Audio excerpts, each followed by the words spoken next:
Keterpurukan yang dialami Pak Hari, Bu Desi, dan Bu Yosi sudah terwadahi melalui organisasi Kadin DKI Jakarta.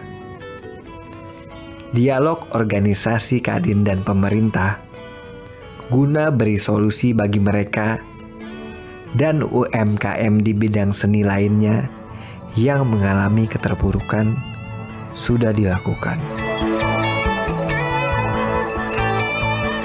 Lihat sedikit lagi kan kita ulang tahun Jakarta yang ke-994, Bang. Udah gitu di tengah pandemi gini. Ulang tahun Jakarta yang ke-494, Bang. Udah luar biasa banyak ya, Bang. Nah, Bang. Ya. Pandemi melonjak. Menurut Abang gimana nih, Bang? Ya, kalau kita lihat bahwa mendekati hari ulang tahun Kota Jakarta ya, itu kita ini dihadiahi dengan melonjaknya COVID-19.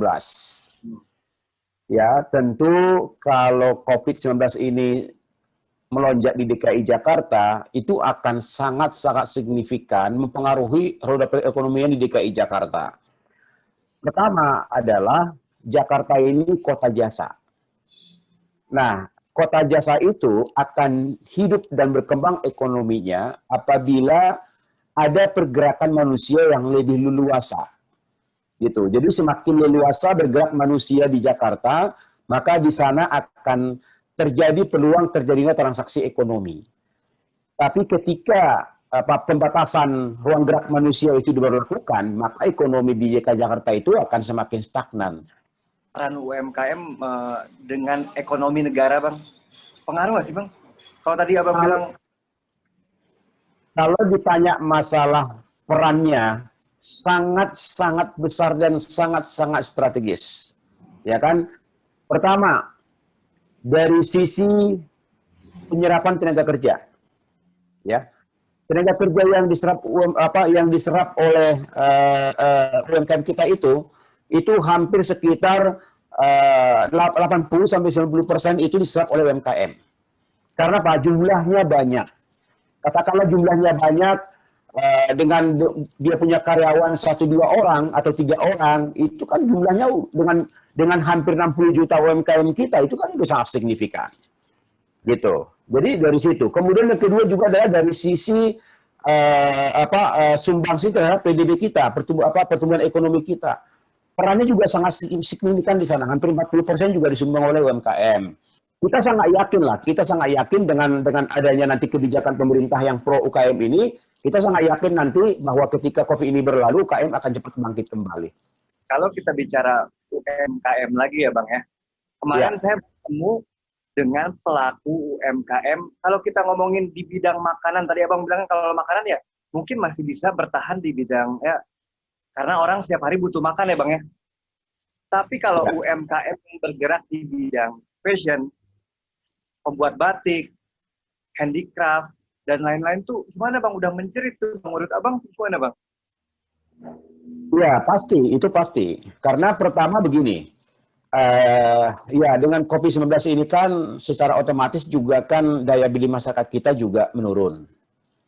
Ya, karena faktor pertama banyak yang sudah kena PHK, banyak yang dirumahkan, bahkan juga ada yang bekerja tapi tidak dapat tunjangan lagi misalnya. Jadi dengan demikian maka masyarakat kita ini sangat-sangat ketat dalam mengeluarkan uangnya, ya, termasuk berbelanja. Artinya hanya kebutuhan-kebutuhan pokok yang paling diutamakan.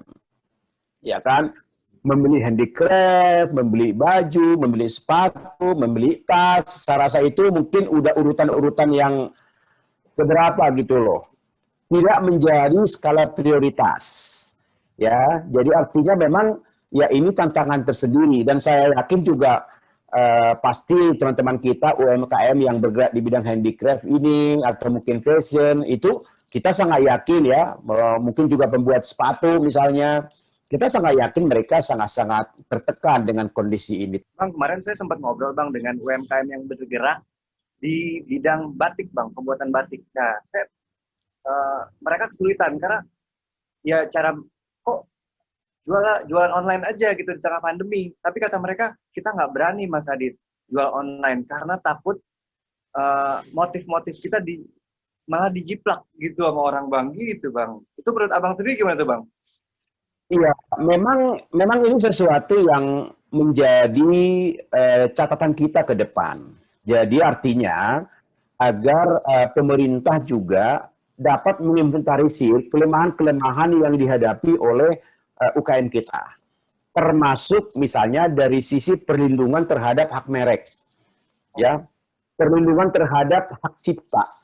Ya, kita sangat meyakini ada kekhawatiran daripada UMKM kita ini ketika nanti memang udah masuk online dan mereka punya hak cipta dengan desain mereka sendiri, tapi bisa dijiplak oleh perusahaan-perusahaan bisa-bisa dari luar soalnya kan.